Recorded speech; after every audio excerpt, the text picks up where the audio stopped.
Hi everyone, it's Jessica. Today I'm working on a scrapbooking project for a hop that I am participating in, and we are all using the same theme for the hop, which this month is going to be summer, and we are also all using the same sketch. So here's a look at that sketch that all of the crafters are going to use in the month of July. And like I said, the theme for the month is summer. So I picked these two pictures here of my son. This is his first time ever jumping off of a diving board. And I do have more photos from this day, but I'll talk about those pictures a little bit later. So for my layout, I decided to use these papers here. I've just gotten these from Fawn, and I really love all the fun patterns in there. I went through and selected 3 for sure that I'm going to start with. I like this blue because it matches the clouds in the sky in my photo.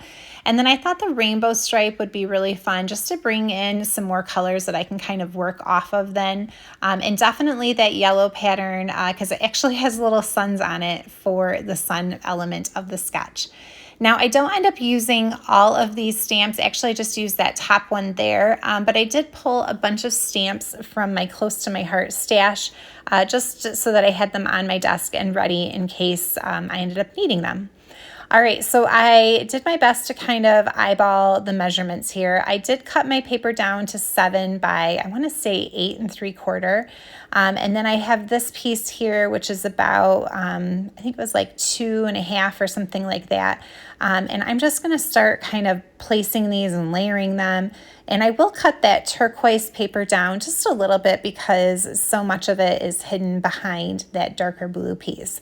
So I spent a little bit of time just kind of laying things out and making sure that everything is going to work. I did cut a circle with some of my die cuts there, and that's going to be the center of the sun. And I think if I lay it all out like this, that looks pretty close to the sketch and that will work. So like I said, I don't need all of that light blue turquoise pattern paper. I'm going to definitely kind of cut it down so I can save a little bit. I don't know why I always worry about saving paper because honestly, like I have so much of it, I will never run out. And you know, I keep buying more. But what is it? That's the thing about being a scrapbooker, right? Is you got to save all the little pieces of paper because you never know when they're going to come in handy. So I'll just take a little bit of time here and kind of trim this down a little bit into like an L shape, and then I can save a whole bunch of that paper and I know it'll come in handy later. So look at all that. That's a decent sized chunk there. And so I'll go ahead and lay it kind of back out and then put that rainbow piece back over. On the sketch, it does show that it has a dovetail in the bottom, so I'm going to go ahead and cut that by making a slit in the center and then coming from the corners onto the top of that slit. And it does also show that there should be another banner on the sketch too, but I will cut that part later. So I'm going to lay this all back out and make sure that everything is looking good and I don't need to do any more cutting. And I think that this is definitely going to work.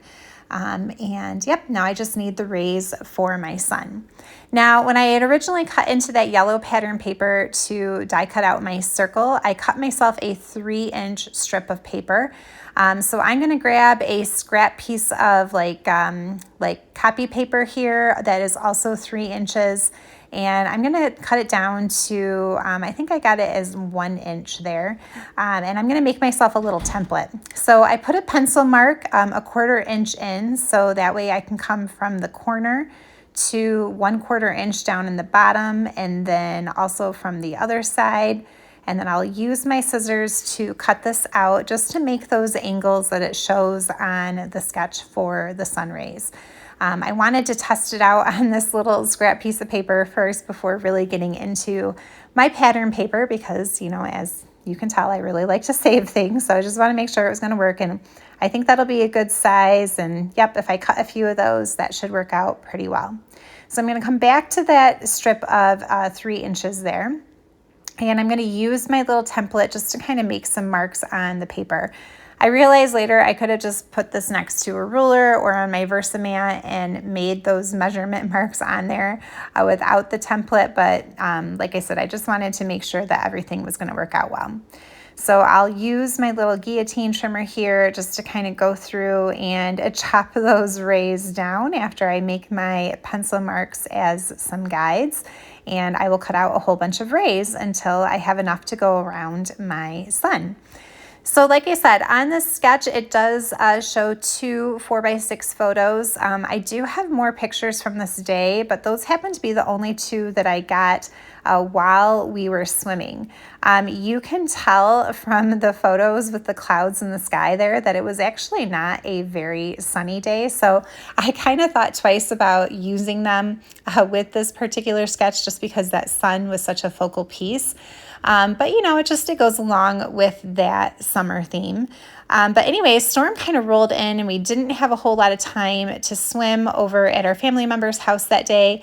And when the storm came in, it brought with it quite the hailstorm. This was actually just last summer here in Michigan. And I kid you not, the hail that came down at our house was easily like baseball to softball size. I have never seen such a thing before in my life. The back of our house, the siding on it looked like someone had taken a shotgun and just shot up the back of our house. I mean, things were destroyed. It blew out the window in our camper. My husband's truck was completely dented, you know, cracked windshield. I mean, just things were totally destroyed by this hailstorm. So these are just the 2 photos that I have of the swimming prior to the storm coming in. And I will definitely be scrapbooking those storm photos on another layout. But I just have the 2 here, and I thought that they worked well for our sketch hop. Now, as far as putting down the sun, I kind of wish that I hadn't glued that photo down just yet. So I'm going to go ahead and kind of take some measurements as to where I had it. I've written that over in my scrap piece to the side. And then that way I can get it out of the way while I glue these sun rays down. And I'm sure this will come as no surprise to those of you who have been on my channel for a while. Yes, I am going to do a little bit of hand stitching. This is the second layout this summer where I have done a little bit of stitching for a sun, and I just can't seem to stop. I love doing hand stitching on my layouts. One trick that I like to do when I'm stitching some circles is to use my die cuts as a guide for poking those stitching holes. And rather than actually grabbing the next smallest die down from the size of my circle, I went back to the same one that I had used to cut out that circle, and I just traced along the inside. So that way my stitching holes are pretty close to the edge. And so I will poke through all of these. And then later I'm going to take a ruler and just draw myself a couple of lines down the center of the rays and then poke some stitching holes through the rays also. I'll take it off camera to do my hand stitching. I did use 3 strands of embroidery floss and I did a chain link stitch, so you can see a closer look here. And it actually stitched up pretty quickly. It didn't take me too terribly long. Now I can go ahead and get that photo back in place where it belongs. It was a lot easier to do that sewing without having the picture in the way. So I'll get that back down here after adding a little bit more glue. And now I'm ready to do the embellishment part, which is the fun part, but sometimes, I don't know, is a little bit more stressful than just kind of getting the basics laid out on the page. I realized I'd forgotten to add that second dovetail banner like it shows on the sketch. So I flipped over that light turquoise pattern paper. The back side has this pretty polka dot print and all of the same rainbow colors as my striped paper. So I thought that was kind of a fun way to do a little bit more rainbow on the layout. And I'll go ahead and cut a dovetail in that one too. Edge distress it. My friend Katie Weeks taught me this trick. If ever you're trying to add some ink to the edge of a dovetail banner like that, give it a gentle bend in the center of your paper, and then when you run your ink pad over it, it'll hit those inside nooks and crannies, and it doesn't leave a crease in your paper.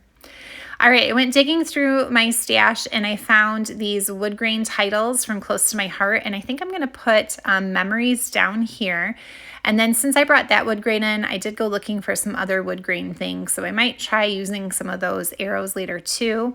And I'm thinking that this cute little swimming boy can go somewhere over here to the side of the photo. So I will glue those down later off camera, and I'm going to go ahead and stamp those images now, so that way that ink has a little bit of time to soak into the paper and dry before I do coloring with my alcohol markers.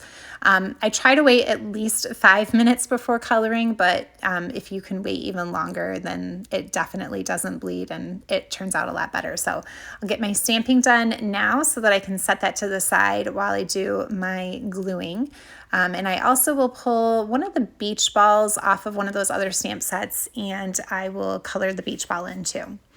I did cut a couple of extra pieces of that swimming boy so that way I can stack it up for a little bit of dimension. And like I said, I think he'll probably go in the bottom corner of that one photo, but I'll give him a second here to get glued together and to dry. And then another thing that I did was I went through and pulled out a few more wood grain type colored embellishments that I might be able to use. I think I'm going to flip these back to the other side because I don't really want that white stripe part, but I think that that'll help me kind of bring in some more of that same brown color in other places on my layout. And then I actually realized that I had a little quick video from this event here where he was first time jumping off of a diving board. So I did upload that into a private video on my YouTube channel, and then I created a QR code for it and printed it in a tiny little size so that way I can add that QR code to my layout, and when my family is looking at this page, they can go back and open up that QR code and watch the video and, you know, have that go along with the photos. So that's something I've been trying to do lately, just so that I can you know, save all of those videos that I have on my phone, just like I have all of the pictures too. So that's been a lot of fun, and it was pretty easy to do. I've been using the bitly.com website for my QR codes. They're free. And like I said, if I just upload it into like an unlisted video on my channel, and then I can create my QR code from there. And so if you haven't tried adding videos to your layouts yet, I highly recommend that you do that because it is a lot of fun. But now the question is, where do I put this little QR code? I'm like, should I like try to tuck it behind something so that it can get pulled up, or like layer it over one of the photos? I definitely kind of played around with that for a little bit. This is the configuration that I decided to put everything. I added a little bit more of that rainbow paper up top. And then I like having that QR code in that white polka dot piece because I feel like it kind of blends in just a little bit with that white on white. But I don't want it to blend in so much that people don't realize what they're supposed to do. So great opportunity to pull in those wood grain arrows and kind of point to that QR code. So that's what I'm going to do. All right, and then when I went back to that stamp set, there were a couple of like little water drop splash type images, and so I'm just going to stamp a couple of those off to the side of the boy. One is the outline, and then one is like the filler stamp, so I'm going to put two of those over there since he is jumping into the pool. And then the last thing I'm going to do and call this layout done is just kind of go back to my sun rays, and even though I had edge distressed them, I'm going to just kind of roll them up and crinkle them a little bit to give them a bit more dimension. They're not going anywhere because they are sewn down to the page, but that does look really fun just to kind of crumple them a little bit and give them a little bit more of that texture. That's going to be it. This one came together very quickly, and I think it's really fun. I like that I've got the video on there. And like I said, I am collaborating with a couple of other scrapbookers who are on YouTube. We're from all over the place and represent a whole bunch of different groups and companies and just, you know, whatever. So be sure to check out that playlist in the description box down below and see how everyone else created around the summer theme and the same sketch. Thank you so much for being here with me today. I hope you guys are having a good one. Happy crafting. See you next time. Bye.